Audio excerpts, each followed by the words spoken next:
Get down. Let's talk about talking to ghosts. So how do we communicate with spirits? I have another video talking all about the meters we use to talk to spirits. And it's true. We have a couple different ones.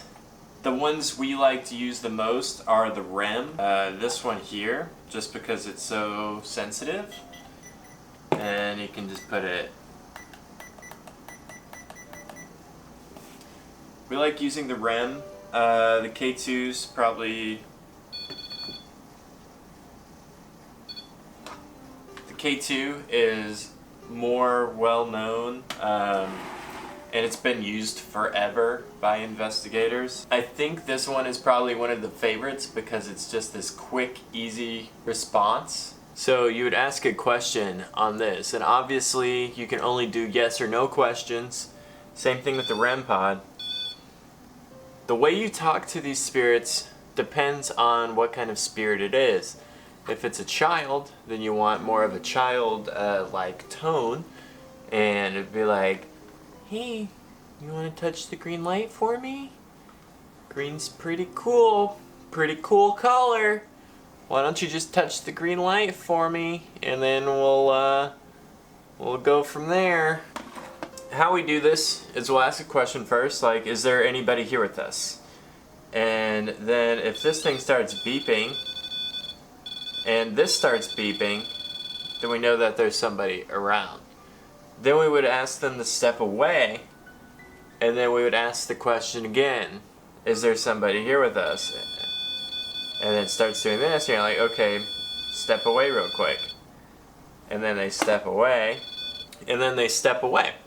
So now you know you're talking to an intelligent spirit. Now you can only do yes or no questions with these. So we'd say, are you a male?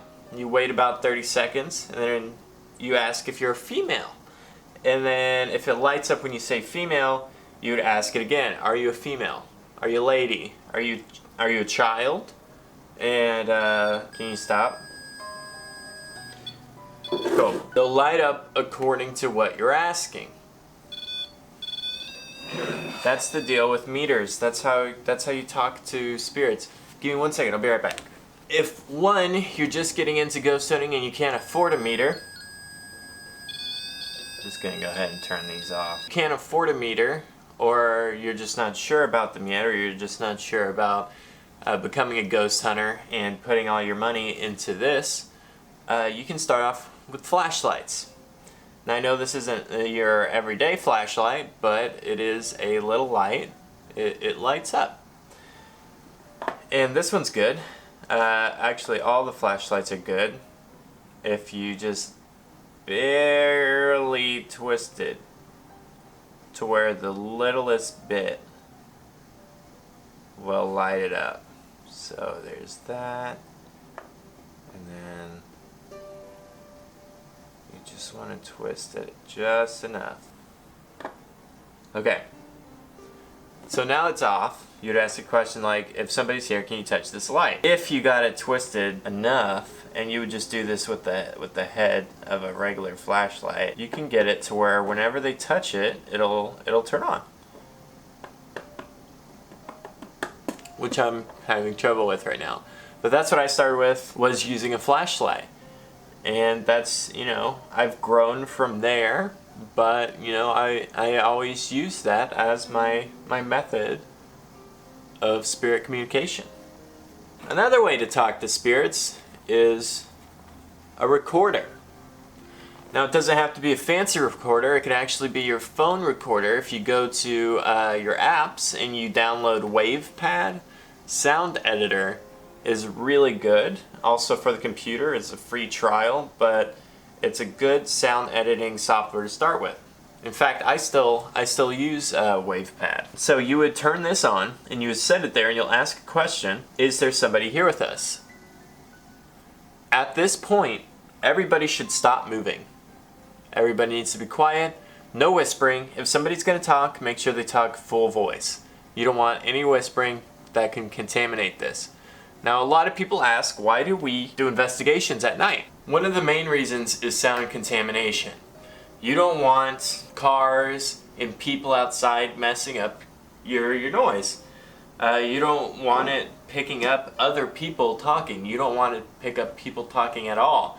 You want it to pick up spirits talking, and you're not going to be able to tell what's a spirit talking and what's a regular person talking if you're doing this in the middle of the day. But you don't need a fancy recorder. You just need a phone or some kind of microphone and something to record it with or on. With these, your questions, it becomes more of an investigation. You know, we're paranormal investigators. So you can ask personal questions like, do you know you're dead?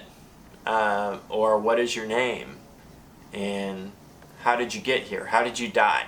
Questions like that to try to figure out what you're trying to figure out. So instead of yes and no questions with the meters here, you can ask whatever you want with a recorder. Then we have spirit boxes. You can talk to spirits through spirit boxes. These switch through radio frequencies very fast, and I'll actually turn this one on here and let you kind of get an idea of what it's like. So what you're hearing is it switched through the radio frequencies, and supposedly you're able to pick up spirit voices through this device. Let's see if we can pick up any now. Hello?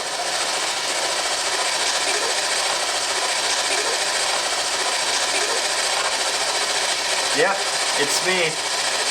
What's your name?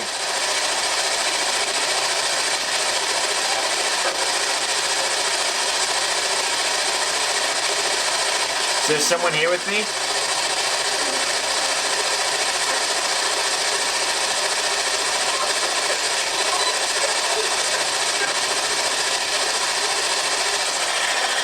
But you get the idea. I'll go ahead and post this video up now of a really good response from the spirit box. Can you tell us your name?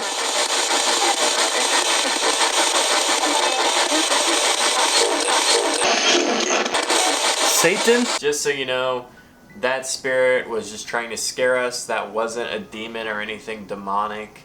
That voice was just trying to scare us. But you can use spirit boxes. You can hack little radios if you're techie, and you can make spirit boxes. Now this is the PSB 11. There's a PSB 7 that's cheaper. And so this one is a 2 spirit box built into one. You can also use phone apps. There's some apps out there like Echovox. Echovox is $20, but if you go and find Portal, Portal has a word bank every word is backwards. So when you get a voice that comes through forwards, you know it's a spirit. Now if you're not too interested in all the technology side of it, there are older ways to talk to spirits.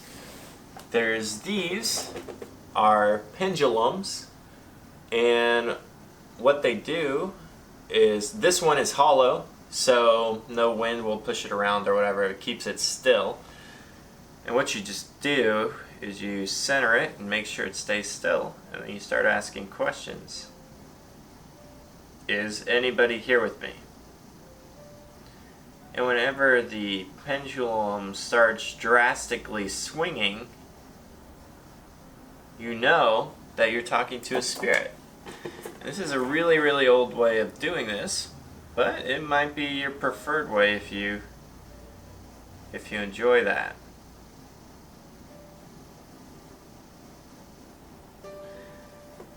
So yeah, thanks to Dylan from our team for giving these to me. These are awesome. I like them a lot. I haven't got to use them much, but I know I will in the future. And our last way to talk to spirits, besides just speaking out and feeling what's going on around you, is Ouija boards. Not everybody is a big fan of Ouija boards. A lot of people are scared of Ouija boards. I just think if you know how to use it right, then Ouija boards are fine. They're a normal way of communicating. I don't really like Ouija boards so much because I don't trust myself enough that I know I'm not moving the planchette. I feel like I would just be subconsciously moving the planchette or something. I don't know. I just don't trust them as much. But If I can have a single preferred way to talk to spirit, that's hard. That's a hard question. I really like the K2 meters, and I might actually choose this as my preferred way just because it's so direct and it's directly into the mic. Whatever you're hearing is coming straight through there. When I was a kid growing up, I had a $5 little plastic camera. I used that to pick up EVPs. So it's anything with a microphone. You can pick up electronic voice phenomena. Just be patient and take your time. Give it about 30 seconds between each question. Don't move, nobody speak, and you can get some good EVPs. And that's it for this video, so thank you very much. If you liked this video, go ahead and leave it a like, comment, whatever. If you didn't like it, dislike it, let me know why. Let me know what you would like to see instead. And yeah, that'd be awesome. So thanks again for watching. I'll see you in the next one. We're going back to Galveston.